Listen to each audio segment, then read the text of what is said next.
اعوذ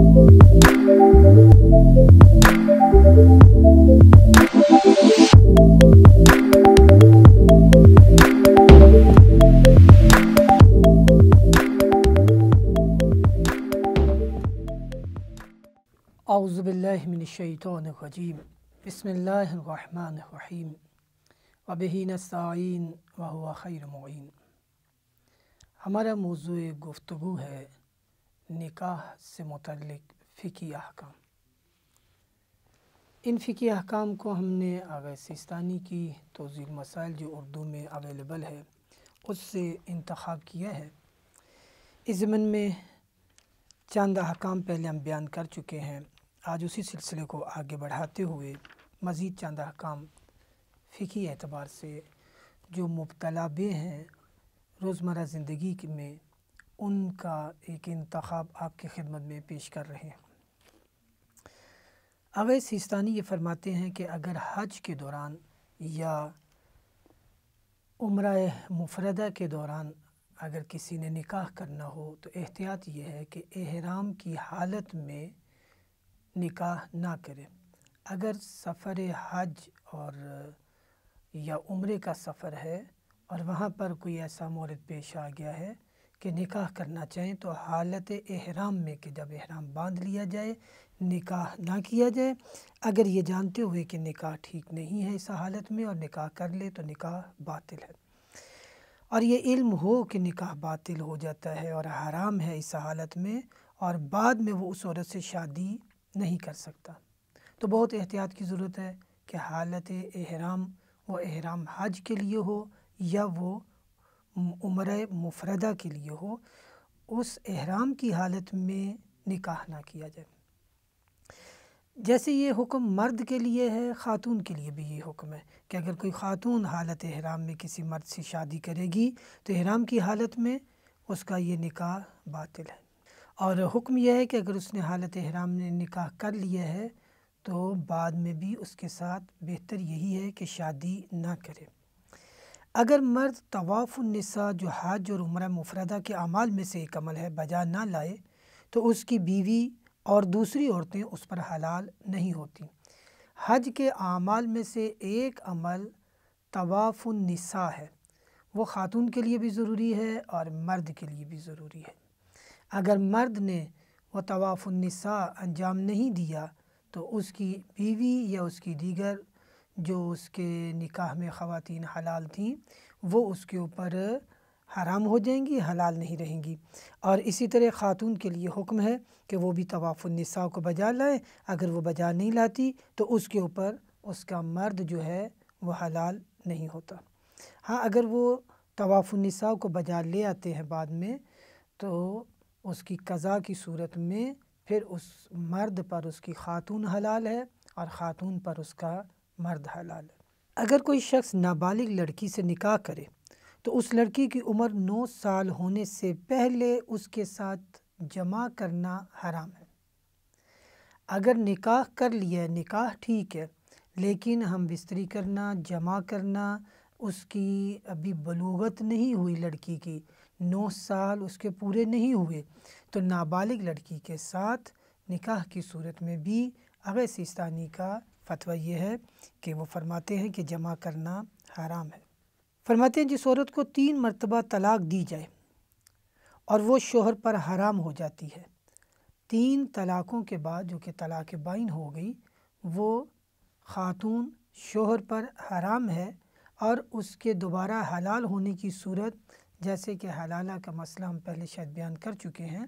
ازدواج کے موضوع میں بھی اور اس میں بھی، تو اس کی تاکید معاشرے میں ذرا ہمارے چونکہ سنی اکثریتی معاشرہ ہے تو وہاں پر یہ سمجھا جاتا ہے کہ ایک ہی نشست میں اگر 3 دفعہ طلاق طلاق طلاق کہہ دیا ہے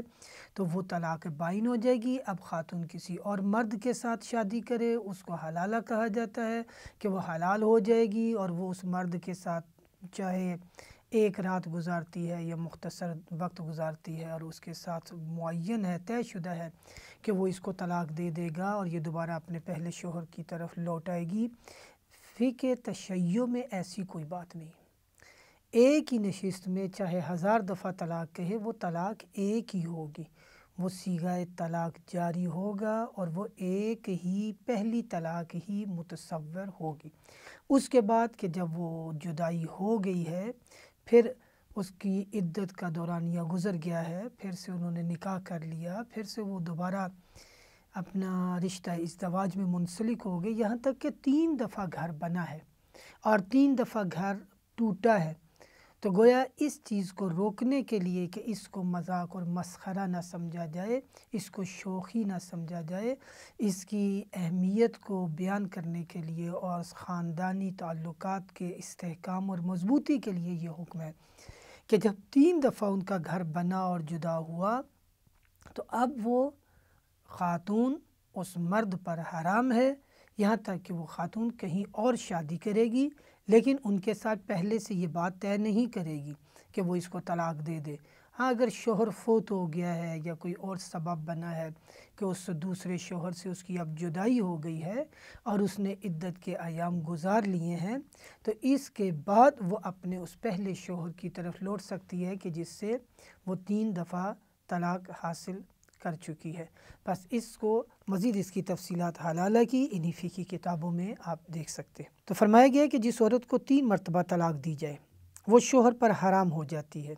ہاں البتہ ان شرائط کے ساتھ کہ جن کا ذکر طلاق کے احکام میں کیا جائے گا، اور وہ عورت دوسرے مرد سے شادی کرے تو دوسرے شوہر کی موت یا اس سے طلاق ہو جانے کے بعد اور عدت گزر جانے کے بعد اس کا پہلا شوہر دوبارہ اس کے ساتھ نکاح کر سکتا ہے۔ جس عورت کا دائمی نکاح ہو جائے اس کے لیے حرام ہے کہ شوہر کی اجازت کے بغیر گھر سے باہر قدم رکھے۔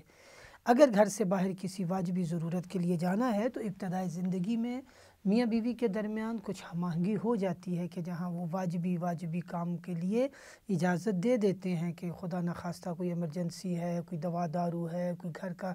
سودا سلف لینا ہے یا کوئی اور واجبی کام ہے، اگر تو شوہر نے اجازت دی ہوئی ہے، ہم آہنگی ہے، تو اس اجازت قبلی کے ساتھ وہ جا سکتی ہے۔ لیکن اگر شوہر کی اجازت نہیں ہے اور وہ ایسے اوقات میں کہیں سفر کرتی ہے کہ جس سے اس کے شوہر کا حق ضائع ہوتا ہے، حق زوجیت پہ اس کے اشکال آتا ہے اور اس میں رکاوٹ اور مانع ہوتا ہے، تو قطعاً خاتون کے لیے اجازت نہیں ہے، بلکہ احادیث میں بہت سخت الفاظ سے فرمایا گیا ہے کہ اگر کوئی خاتون بغیر اجازت کے چلی جائے تو جب تک وہ واپس نہیں لوٹے گی ملائکہ اس پر لعنت کرتے رہیں گے کہ جتنا اس نے اضافی وقت بلا ضرورت باہر گزارا ہے اور گھر دیر سے لوٹی ہے، تو جب تک گھر نہیں لوٹتی ملائکہ اس پر لعنت کرتے۔ جس عورت کا دائمی نکاح ہو جائے اس کے لیے حرام ہے کہ شوہر کی اجازت کے بغیر گھر سے باہر نکلے، خواہ اس کا نکلنا شوہر کے حق کے منافی نہ بھی ہو۔ نیز اس کے لیے ضروری ہے کہ جب بھی شوہر جنسی لذتیں حاصل کرنا چاہے